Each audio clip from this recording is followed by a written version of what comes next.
Olá, tudo bem? Sou o professor Celso Panhan e a gente vai falar hoje a respeito do livro Os Lusíadas. Este pequeno livro aqui, o que você tem aí como imagem é exatamente a capa, né, da primeira edição do livro, que foi publicado em 1572. Vamos lá, então.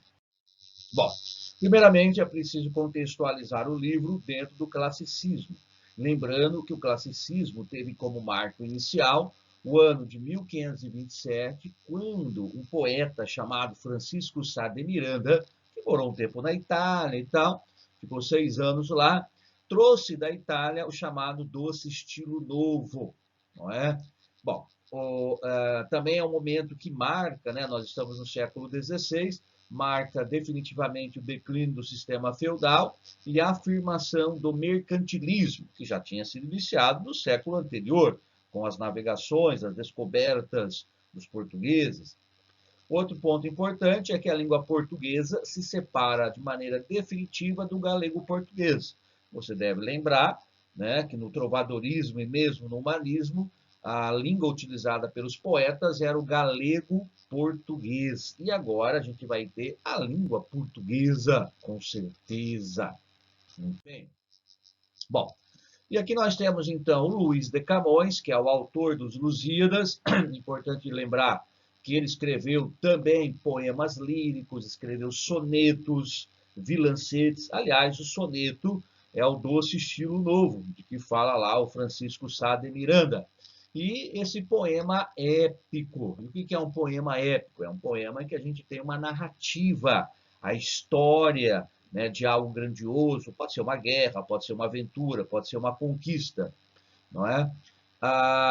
Então, o Camões escreveu a mais famosa obra épica da língua portuguesa, que é os Lusíadas, há outras, né? E há também, né, só para dizer, como toma como referência a Ilíada e a Odisseia do Homero, lá do século 8 a.C., e a Eneida, do século 1 a.C. Né? A Eneida fala sobre a origem do povo romano. Né? Aliás, a Eneida é por uma referência ao Enéas, né, que teria fugido da guerra de Troia e chegado onde hoje é a Península Itálica. Então, por isso o nome Eneida vem de Enéas. Né? Meu nome é Enéas, não é isso? Muito bem. Bom, mas o que é o poema Os Lusíadas? Então, trata-se de uma epopeia, que é uma narrativa, um poema épico, né? São termos que se relacionam, que conta grandes feitos heróicos. No caso específico, Os Lusíadas, né, esse poema, esse livro, narra a viagem de Vasco da Gama às Índias. Claro, não sozinho, Vasco da Gama era o capitão da frota que teve que buscar um novo caminho, uma nova rota para as Índias. Como a gente sabe, o mercantilismo, que é exatamente o comércio estabelecido entre as nações. Portugal, Espanha, por exemplo, saíram na frente de outras nações e começaram, de outros reinos, não é? E começaram a fazer negócio com o Oriente, então, particularmente a Índia. Depois a Holanda, a Inglaterra, quer dizer, outros países também se organizaram para estabelecer esses negócios, além, é claro, de conquistar territórios, não é? Bom, quem é o herói do poema? O herói do poema é o povo lusitano, quer dizer, por isso os Lusíadas, né? Os lusitanos, que navegou por mares nunca dantes navegados. Está aqui no livro, né? Logo aqui no comecinho do livro, a gente vai ver. A temática é a glória da nação portuguesa através das descobertas marítimas. Então, Portugal se tornou um país importante na conquista dos mares. Não por acaso chegaram aqui ao Brasil. Segundo a história, né? Segundo a história, Pedro Alves Cabral estaria fazendo uma segunda viagem à Índia pela rota descoberta pelo Vasco da Gama, teria se perdido e chegado ao Brasil. Há controvérsia, a gente sabe, né, há teorias que dizem que, na verdade, já sabiam que estavam vindo para cá, outras que não, que foi por acaso, mas não vamos entrar nessa discussão agora. Bom, o que é o poema? Como eu mostrei aqui, ó, veja, é um poema longo, né? Longo, né? Aqui tá 2 estrofes por página, olha aí, 2 estrofes por página, não é? Então, o livro tem 10 cantos. O que significa um canto? É como se fosse um capítulo, só para ficar mais fácil compreender, não é? E há 1.102 estrofes, né? 1.102 estrofes.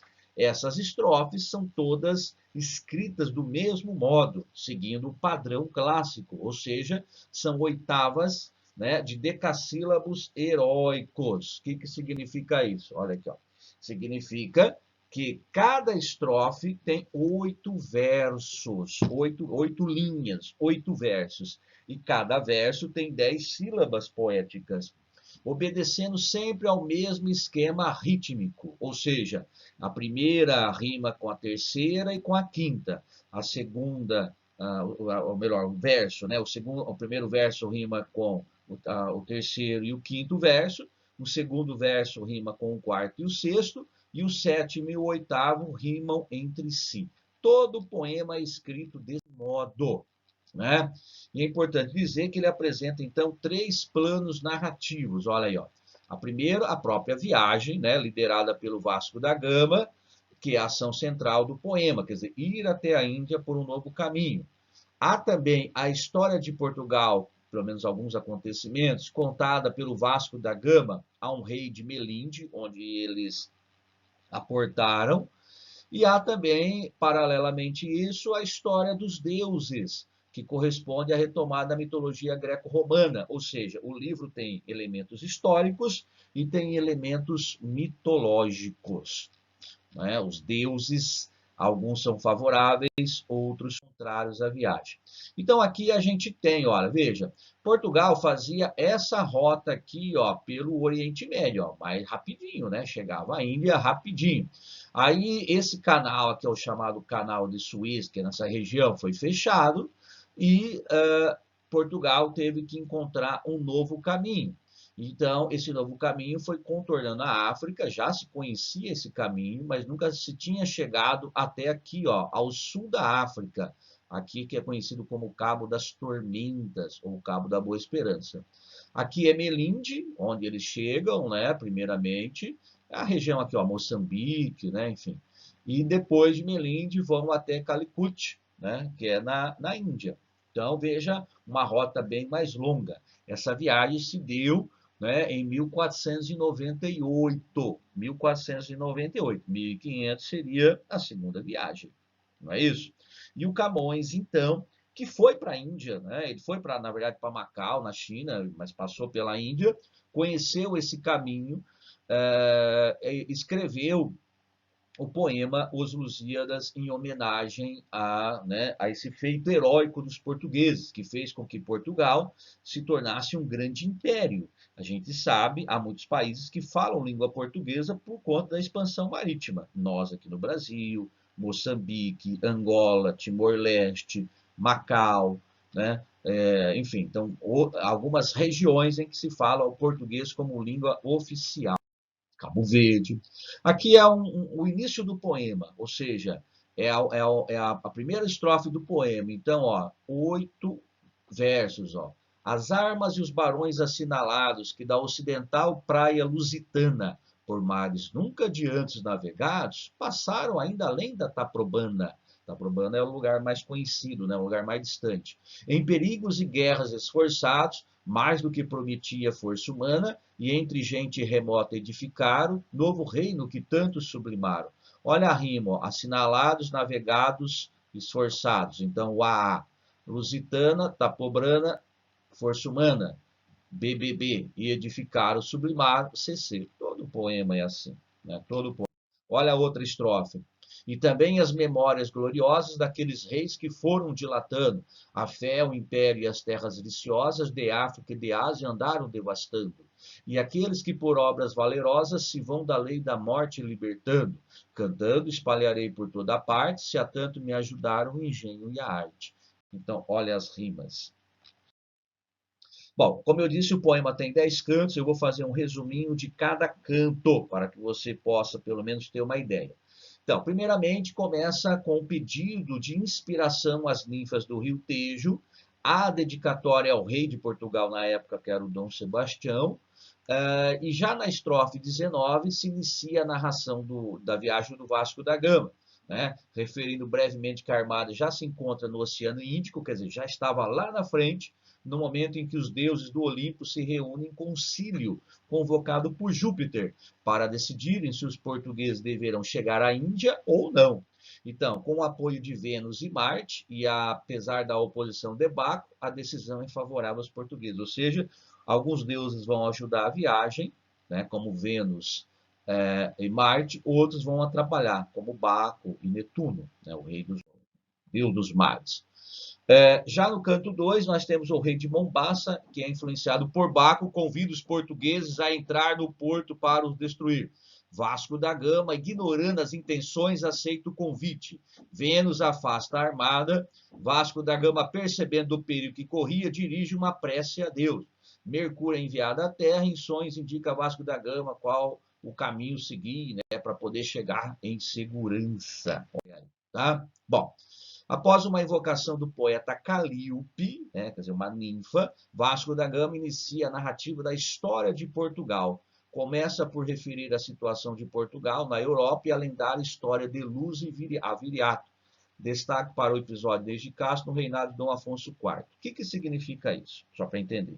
Então ele chega e começa a contar a história de Portugal. Segundo a lenda, né, Portugal teria sido, onde hoje é Portugal, fundado pelos lusos, um povo antigo, por isso Lusíadas, lusitanos. Passou por vários momentos, inclusive a dominação romana, depois a invasão dos povos bárbaros, né, os suevos, os godos, visigodos, depois a invasão dos povos árabes, né, os muçulmanos, e finalmente o início do reino, né, do condado portucalense, que deu início então ao reino de Portugal lá no século XII, com o rei Dom Afonso I. Bom, e aí há outros episódios. Um episódio famoso, esse é o da Inês de Castro, que conta a história dessa aia, quer dizer, uma de origem espanhola, que que se relacionou com Dom Pedro, que era o filho do rei Dom Afonso IV. Muito bem. Como ela era uma aia e de origem espanhola, o rei, claro, não queria que ele se relacionasse com ela. Então ele obriga o filho a se casar com uma outra mulher, que mais tarde vai morrer, mas o Dom Pedro era muito apaixonado pela Inês de Castro. Então eles tiveram um romance, tiveram filhos, inclusive. Bom, como o relacionamento não acabava, o rei mandou matar a Inês de Castro. Então, aí, né, segundo a história, isso narrado ali, quando Dom Pedro se tornou rei de Portugal, se tornou Dom Pedro I, nada a ver com Dom Pedro I do Brasil, tá? Importante lembrar, ele transformou a Inês de Castro em rainha, mesmo morta. E tem a lenda, né? Não sabe se é verdade, ele teria feito as pessoas beijarem a mão da rainha, que já tinha morrido há algum tempo. Olha que loucura, né? Mas enfim, daí é que surgiu a expressão Inês é morta. Quer dizer, agora não tem mais jeito, Dom Pedro, ela já morreu. Né? Bom, aqui inclusive há o mosteiro de Alcobaça, onde estaria os restos mortais da Inês de Castro, e aqui uma estátua dela própria. Ela viveu entre 1320 e 1355. Depois o Dom Pedro, inclusive, manda matar os assassinos da Inês de Castro. Isso é narrado pelo Fernão Lopes, nas crônicas lá do período humanista também. É um personagem famoso, a Inês de Castro. Já no canto 4, o Vasco da Gama prossegue a narrativa da história de Portugal, conta a história da segunda dinastia, ou seja, a dinastia de Aves, a primeira Afonsina, a segunda de Aves, a terceira vai ser dos Bragança. Desde a Revolução de 1383, 1385, até o momento do reinado de Dom Manuel, que era o rei de quando o Brasil foi descoberto em 1500. Esse canto termina com a partida da armada, cujos navegantes são surpreendidos pelas palavras profeticamente pessimistas de um velho que estava na praia entre a multidão. Ou seja, o poema vai para frente e vai para trás. E aí o Vasco da Gama lembra de um homem, um velho, que começou a gritar para os navegadores, né, para o Vasco da Gama, que essa viagem seria uma fábrica de viúvas, que Portugal estava cego pela ganância, que queria buscar ouro, queria buscar especiarias, queria, enfim, enriquecer a todo custo. Então, o velho do Resteiro representa a voz discordante né, da viagem do expansionismo português. Por que Velho do Restelo? Restelo é o nome da praia de onde saíram, né, as caravelas lideradas ali pelo Vasco da Gama. É um episódio famoso, o Velho do Restelo. Bom, Vasco da Gama prossegue a sua narrativa ao rei de Melinde, contando agora a viagem da armada de Lisboa até próprio Melinde. Então, quando eles cruzam o sul da África, essa região é conhecida como conhecida ali como Cabo das Tormentas, perdão, e aí isso é representado no livro por um gigante, o gigante Adamastor, um gigante mesmo, um monstrinho lá, que faria com que os navios afundassem. Como Vênus era favorável à viagem dos portugueses, então ela faz com que o Adamastor veja uma ninfa por quem ele era apaixonado, a Tétis. Né? Então ele vê a Tétis, abandona ali as caravelas que ele queria fundar, vai em direção a Tétis, mas ela é uma miragem apenas. Mesmo assim, nessa miragem ou nesse encantamento, ele acaba se perdendo e vira pedra. Então, o cabo das tormentas, das tempestades, se torna o Cabo da Boa Esperança. Hoje tem uma cidade lá chamada Cape Town, né? Ou Cidade do Cabo, né? Na África do Sul. No canto 6, termina a narrativa do Vasco da Gama, da história de Portugal, e eles continuam a viagem até Calicut, ou seja, até a Índia, que era o destino final. Muito bem. Já no canto 7, a armada, né? A armada é a esquadra ali, os navios, né? As caravelas, chega a Calicut, na Índia. O poeta elogia a expansão portuguesa como cruzada, criticando as nações europeias que não seguem o exemplo português. Após a descrição da Índia, conta os primeiros contatos entre os portugueses e os indianos, através de um mensageiro enviado por Vasco da Gama a anunciar a sua chegada. Não é? Bom, Paulo da Gama, que era o irmão do Vasco da Gama, explica ao Catual o significado do símbolo das bandeiras portuguesas. Isso tudo ao longo do poema ali, né, no texto, tá? Então, quer dizer, são outros episódios aí do livro. Já estamos no canto 9, quando, após vencerem algumas dificuldades, os portugueses saem de Calicut. Isso porque o Baco né, armava várias situações para que não desse certo a viagem, que os portugueses morressem, né, pelo caminho, que as caravelas afundassem, mas sempre Vênus e mesmo Marte apoiando a viagem dos portugueses. Então inicia a viagem de regresso à pátria. Vênus decide então preparar uma recompensa para os marinheiros, fazendo-os chegar à Ilha dos Amores. Para isso, manda o seu filho Cupido desfechar setas sobre as ninfas que, feridas de amor e pela deusa instruídas, receberão apaixonadas os portugueses, né? Olha só que interessante. Então, eles têm um momento ali de alegria para dar uns beijinhos nas ninfas, a Ilha dos Amores. E no canto 10, nós temos, então, após esse momento aí de amor, né, a Ilha dos Amores, a ninfa Calíope leva o Vasco da Gama até um ponto alto e faz profecias ao Vasco da Gama, falando que Portugal, que se tornara um grande império, estava para perder isto tudo. Não é? É um episódio chamado da Máquina do Mundo. É como se a Calíope mostrasse como é que funciona o mundo, como é que, né, as coisas se processam. E é interessante, né, historicamente, inclusive, alguns anos depois da publicação do livro, né, depois de 1572, portanto, Portugal vai perder o seu rei, o Dom Sebastião, a quem o Camões dedicou o poema. Dom Sebastião desaparece numa batalha chamada Batalha de Alsácia-Quibir. Ele não tinha sucessor e Portugal fica sob a regência do rei Filipe da Espanha. Durante 60 anos, Portugal ficou sem um rei local. Então, é o fim da dinastia de Avis. Em 1640, haverá o início da dinastia dos Bragança, que vai ser o que vai originar, então, Dom Pedro I, Dom Pedro II, né? No caso específico, Dom Pedro primeiro e segundo, há uma união ali com os Orleans, né? Orleans e Bragança. Então aí entra outra história já, tá? Então, o poeta termina lamentando-se pelo seu destino, infeliz de poeta incompreendido por aqueles a quem canta e exortando o rei Dom Sebastião a continuar a glória dos portugueses, o que não vai acontecer, não é? Portugal vai perder espaço entre as nações, entre os reinos ali europeus.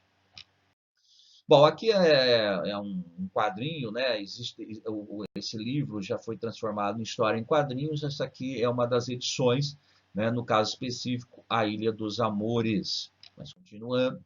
E aqui no final do poema, ó. No mais, musa, no mais que a lira tenho, destemperada e a voz enrouquecida, e não do canto, mas de ver que venho cantar a gente surda e endurecida. Olha aí, a crítica a Portugal, né? Aos portugueses. O favor com que mais se acende o engenho, não no da pátria, não, que está metida no gosto da cobiça e na rudeza. Olha o que o velho do Resteiro falava. De uma austera apagada e vil tristeza.